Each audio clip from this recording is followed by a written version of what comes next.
예, 오늘은 성탄 이브입니다. 내일은 빨간 날이기 때문에 성탄절 예배가 아마 오늘이라고 생각하면 될 것 같습니다. 우리 옆에 있는 분, 앞에 있는 보시고 메리 크리스마스로 인사합시다. 메리 크리스마스. 네. 어저께 저희 아내가 아이들을 가르치는 일을 하는데요. 아이들에게 성탄절 행사를 준비하면서 케이크 만들기를 했다고 해요. 케이크를 만들면서 이제 아이들이 이제 꽤 되잖아요. 그러면서 이제 재밌는 게임과 케이크를 만드는 그런 게임과 함께 이제 끝자락에는 이 성탄절의 의미에 대해서 함께 이야기를 나눴다고 합니다. 아이들이 한 25명 정도 이렇게 모여 있는 자리에서 성탄절의 의미에 대해서 물었더니 그 아이들 대부분이 성탄절의 의미를 모르고 그냥 이날은 하루 쉬는 날, 혹은 부모님께 선물 받는 날, 혹은 여행 가는 날 정도로 생각하고 있는 거예요. 어, 이 질문에 대한 대답을 들은 아내는 꽤 충격을 받았다고 해요. 그러면서 성탄절은 어떠한 날이고 이 땅에 오신 예수 그리스도의 사랑과 구원에 대한 메시지를 준비하고 전했습니다. 물론 갑자기 전하는 건 아니에요.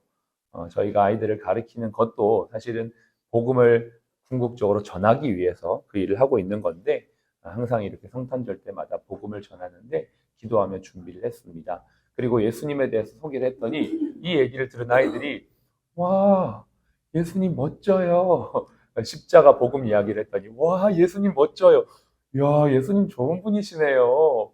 와, 예수님 대단해요. 이런 반응들이 나왔대요.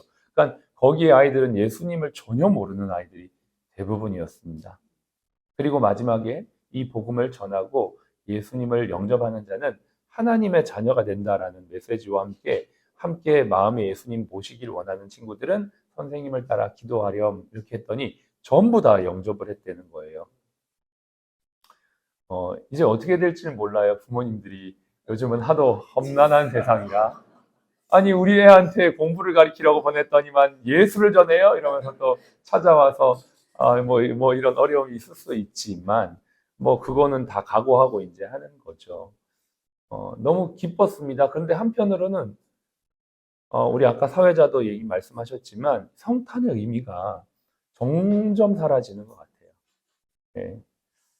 이게 또 우리가 싸워가야 될 어떻게 보면 우리의 싸움이 아닌가. 성도의 싸움이라는 건 단순히 뭘 빼앗고 이런 게 아니잖아요. 오늘도 이게 말씀을 그렇게 나누겠지만 지키는 겁니다. 성탄의 의미가 무엇인지 지키고 우리가 있는 이 자리에서 이렇게 켜져 있는 이 불처럼 어두운 세상 속에 초한자루 말씀 붙잡고 빛 비추는 삶인 줄로 믿습니다. 저와 여러분들이 그런 의미로 오늘 이 자리에 있는 줄로 믿고요. 한 해 그렇게 열심히 살아온 여러분들에게 주의 크신 위로하심이 있기를 축복합니다.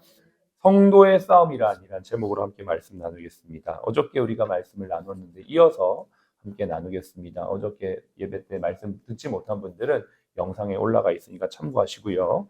믿음의 도를 위해 싸우는 성도의 싸움의 특징이 있습니다. 성도의 싸움은 세상의 것들을 쟁취하기 위한 게 아니에요. 우리가 처음 교회를 가서 조금 잘못 배운 게 있는데 주시옵소서입니다. 하나님 주시옵소서. 안 주시면 금식하고 달라 그러고 금식에도 안 되면 막 철야하고 막 40일 물론 그게 나쁜 건 아니에요. 그만큼 하나님 앞에 간절함이 있었기 때문에 하나님이 한국교회를 축복하셨던 것이죠. 근데 거기에만 머물러 있는 것이에요. 달라고 해서 받았는데 그러면 이제 누리고 강건해지고 부유해졌는데 이제 그 이후의 삶이 없는 거죠. 우리가 받는 이유가 무엇인가요? 우리가 오늘 아침에도 기도를 했습니다. 우리 병원의 상황을 놓고 기도했어요. 왜 기도했습니까? 이걸 통해 그리스도의 사랑을 더 잘 나누기 위함이 궁극적 목적이잖아요. 그래서 이렇게 기도하고 얻은 것을 나누는 것. 이러한 싸움을 우리는 사실은 하고 있는 것이죠. 나누기 위함, 지키기 위함. 그래서 쟁취하는 게 아닙니다. 여러분 잘 아시는 창세기에 보면 성경 제일 첫머리에 2장 15절에 하나님께서 이런 말씀을 하세요.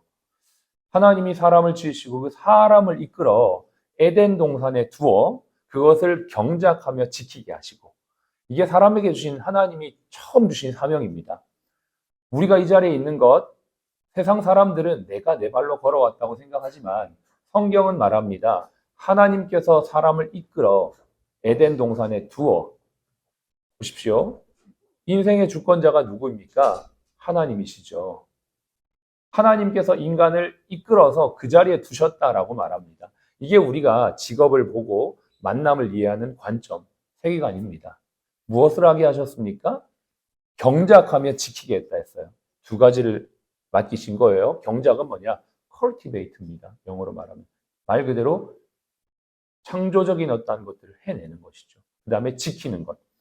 지키는 것, 여기에서 이제 말씀이 확장되는데요. 이게 이제 아바드와 샤마르라고 여러 차례 제가 말씀을 드렸습니다. 하나님께서 우리에게 이 자리에 혹은 가정에, 일터에 어떤 내게 맡기신 일과 역할이 있다면 그걸 경작하는 거예요. 그걸 그냥 유지하는 정도가 아니라 cultivate, 창조적으로 아름답게 멋지게 탁월성을 가지고 만들어내는 것이죠. 두 번째, 이것이 온전하도록 지키는 것입니다. 여러분 다 각자의 역할이 있잖아요. 어떤 분들은 부서장으로, 어떤 분들은 간호사로, 또 어떤 분들은 의사로, 목사로 나에게 주신 그 역할을 지키는 것은 어떠한 의미인가? 이 부분에 대해서 좀 깊이 있게 나누려고 해요. 성도는 무엇을 지켜야 되나? 첫 번째, 진리 수호를 해야 합니다. 이제 성경의 말씀의 흐름을 보면 3절에 보면 단번에 주신 도를 위해 우리에게 지켜야 된다, 힘써 싸워야 된다고 했는데요. 지금 우리가 살고 있는 이 시대는 굉장히 혼탁합니다.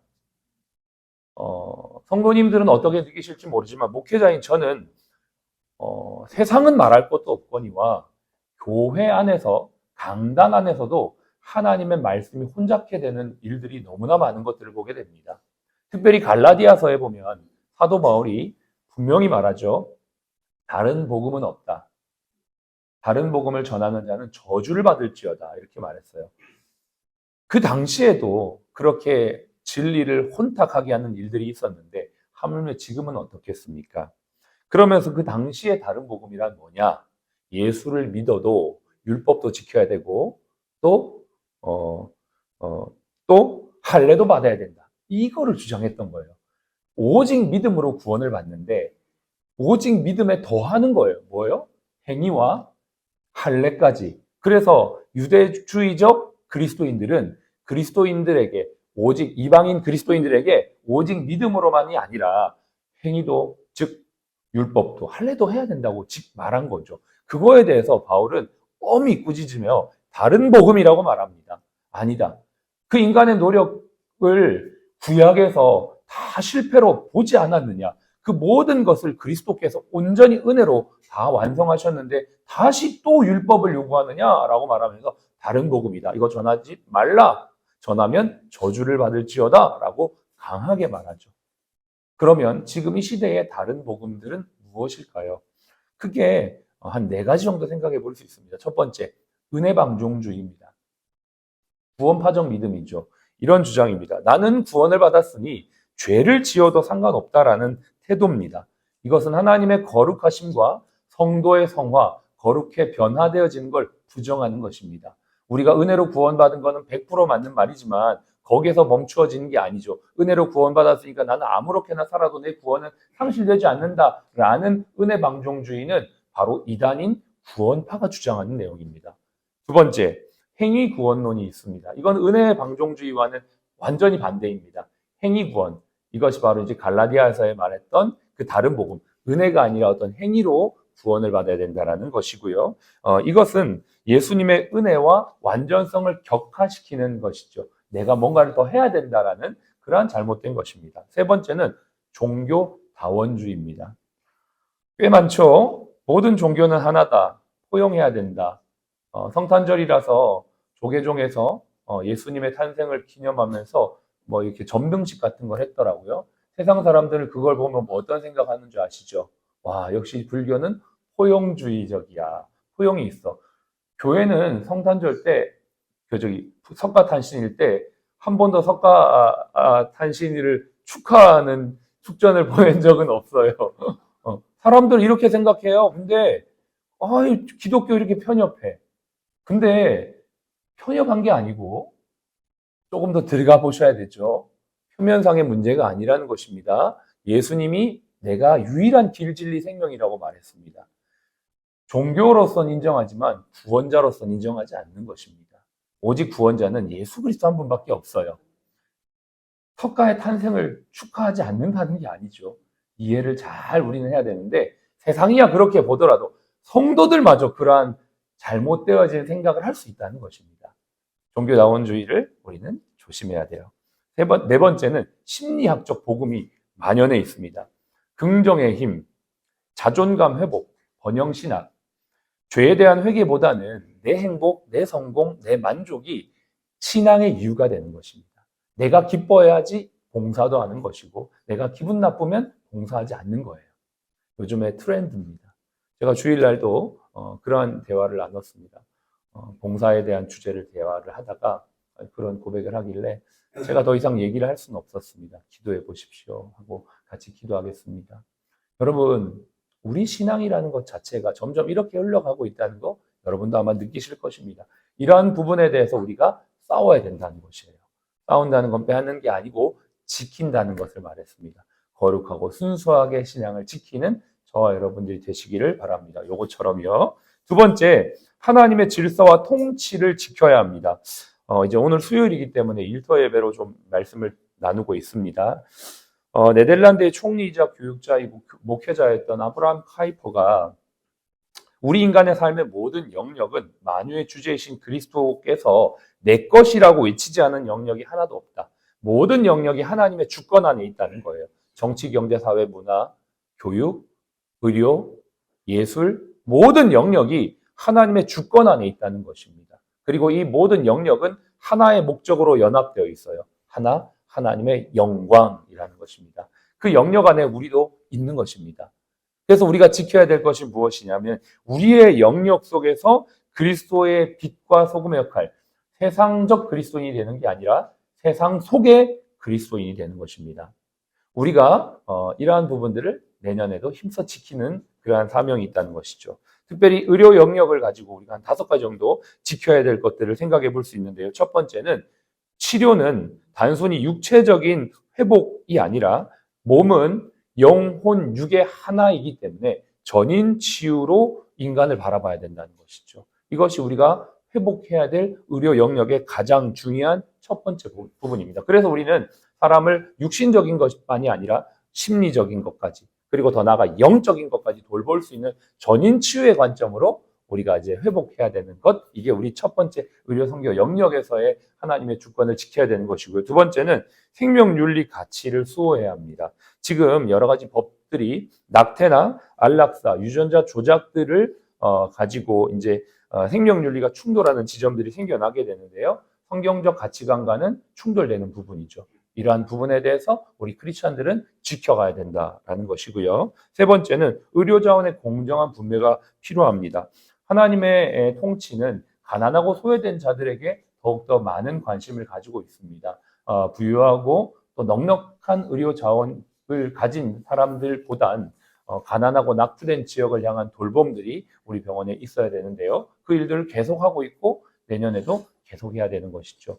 국내에도 그렇고 해외에도 우리가 선교를 가는 이유가 바로 이러한 관점 때문에 그렇습니다. 네 번째는 탁월함, 혁신을 통해 하나님의 일반 은총을 완수해야 합니다. 우리가 매일매일 이 정도면 됐지라는 매너리즘에 빠지면 우리는 더 이상 성장할 수 없습니다. 하나님께서 우리를 이끌어서 경작하게 하셨다는 건 cultivate, 창조적 사명을 주셨다는 것입니다. 우리가 하는 모든 영역에서 날마다 혁신하고 발전하여서 내년도에는 더욱더 일반 은총, 하나님의 신실하심을 드러내야만 하는 것입니다. 마지막으로 우리 공동체 안에서 그리스도적 질서를 세워나가는 것입니다. 병원 안에는 아무래도 위계적인 구조와 권위주의적인 모습들이 있을 수 있습니다. 그러나 최대한 그리스도의 사랑과 섬김의 질서가 우리의 부서 안에 자리매김할 수 있도록 우리 스스로가 그러한 변화를 해나가는데 앞장서야만 하는 것이죠. 한 5가지 정도의 영역이 의료 영역에서 내년에 우리가 싸워가야 될 부분입니다. 이런 부분들을 아마 처음 들어보신 분도 계시고 이미 익히 알고 있는 분들도 있을 것입니다. 수준마다 우리가 어떤 경험마다 다 다를 수 있지만 우리가 가는 방향은 명확하다는 것을 기억하시면서 2025년도에도 하나님께서 우리에게 주신 이곳에서 거룩하고 선한 싸움, 또 변화된 그러한 모습으로 세워져 나가는 저와 여러분들 또 우리 사랑플러스 병원 되시기를 주님 축복합니다. 기도하겠습니다.